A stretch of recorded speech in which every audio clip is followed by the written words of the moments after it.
Thank you for coming. No thanks are necessary, General. I trust your recuperation continues apace. I cannot complain. Thanks to Higiri and her ministrations, I've regained much of the strength I lost during my imprisonment.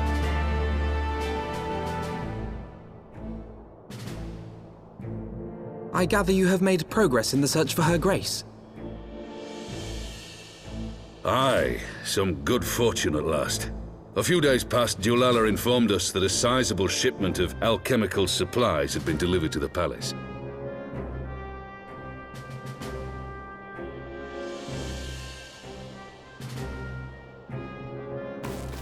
With Papa Shan's assistance, I set out to ascertain the source and nature of the shipment. My inquiries led me to Frondale's frontistery. There, I learned that an order had been placed for a curious substance designed to sustain patients trapped in death-like slumber. An invention of the former head alchemist, apparently. A death-like slumber? This cannot be a coincidence. It lends some weight to Dulala's claims, aye. Her Grace is likely somewhere within the palace, abed but alive. Before making any attempt to extricate the Sultana, however, it seemed prudent to learn what manner of substance was used to induce her torpor.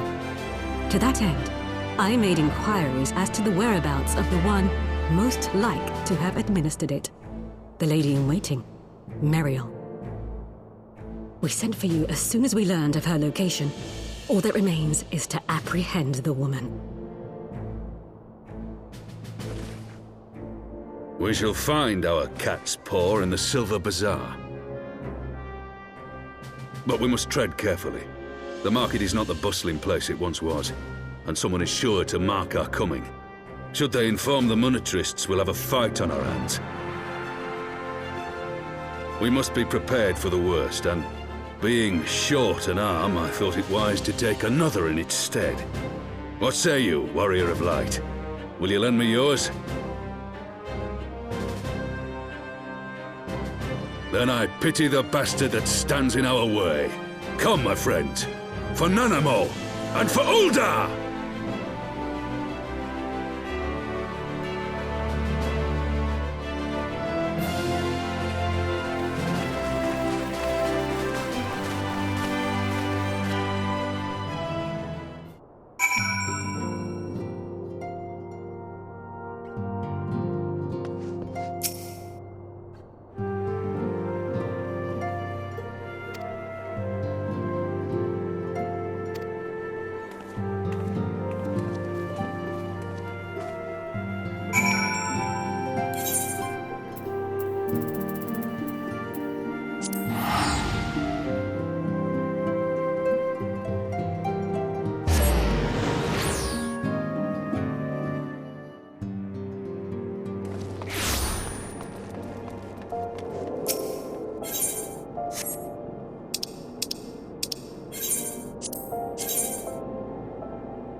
You are Meriel, the Sultana's former lady-in-waiting?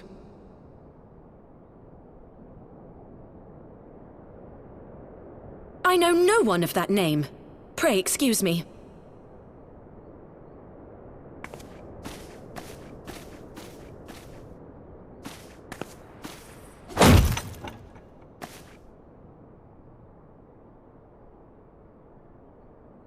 General Alden!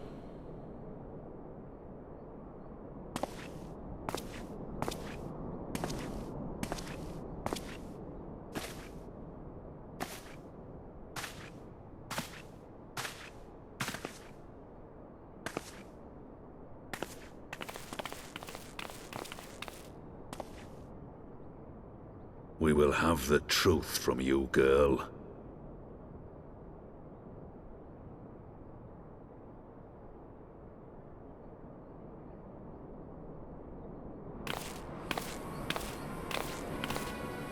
Mayhap it would be better coming from me.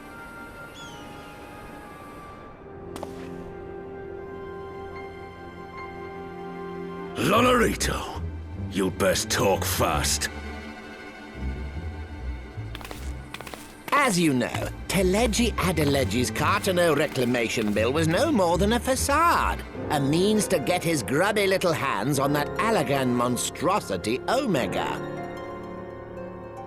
When he learned of Nanamo's intention to abdicate, however, he was forced to amend his plans. Suddenly, assassination seemed the most promising way to further his ambitions. I am told Teleji had discovered a maid in whose veins ran the blood of House Thorn, a new, more pliable puppet to sit the throne. 'Twould have caused an uproar, of course, but few could have contested her claim.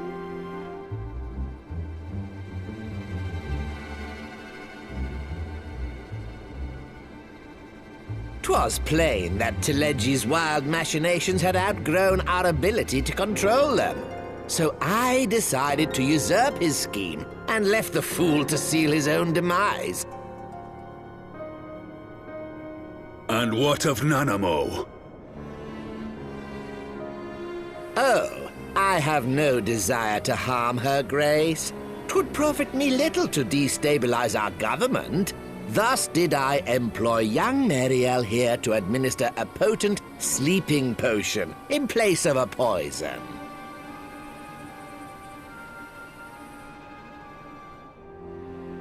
You should know, General, that your dear friend Ilberd was fully aware of my plan. I had him lie about the assassination as a means to prime your rage against Teleji. We weren't entirely sure how you would react, but things went rather better than expected.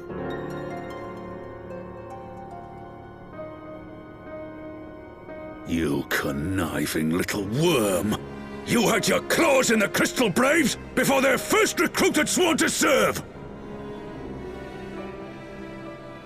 But of course, when a new game begins, 'tis only prudent to have a piece on the board. Ilberd was mine. Truth be told, a significant proportion of the Braves' initial endowment was also mine. With such large sums moving about, 'twas a rather trifling matter to disguise my own contribution.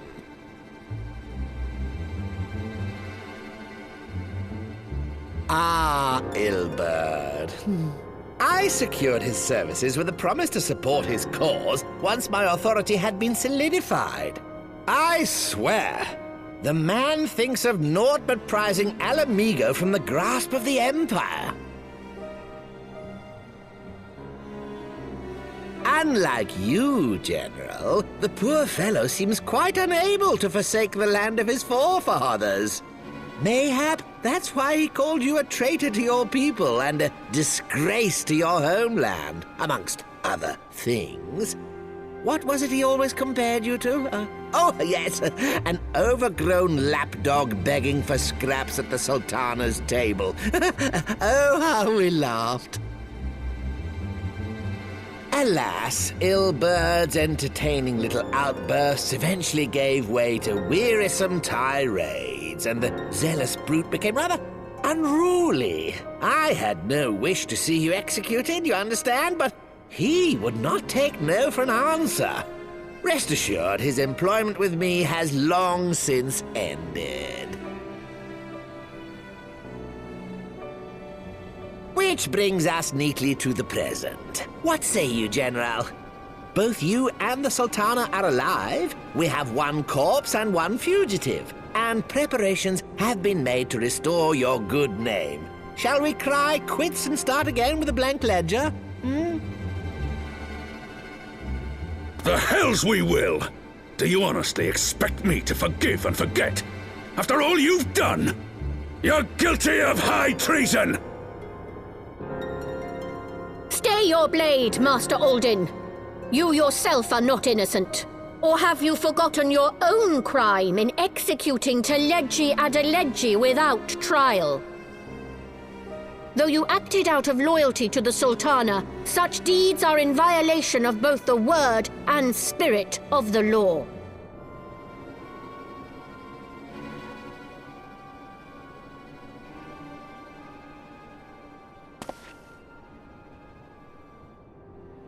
If you would, Lord Lolorito?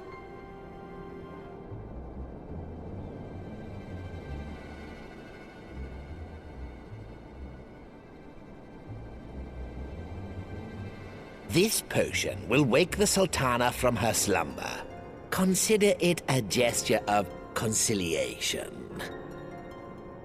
You will find Her Grace resting comfortably within her private chambers. Should you doubt my word, I shall willingly accompany you to the palace as your hostage.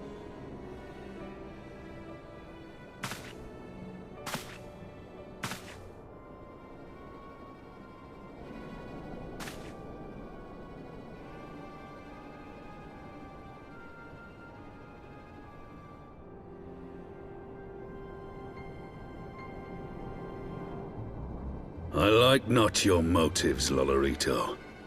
But you saved the Sultana's life, and for that, you have my gratitude.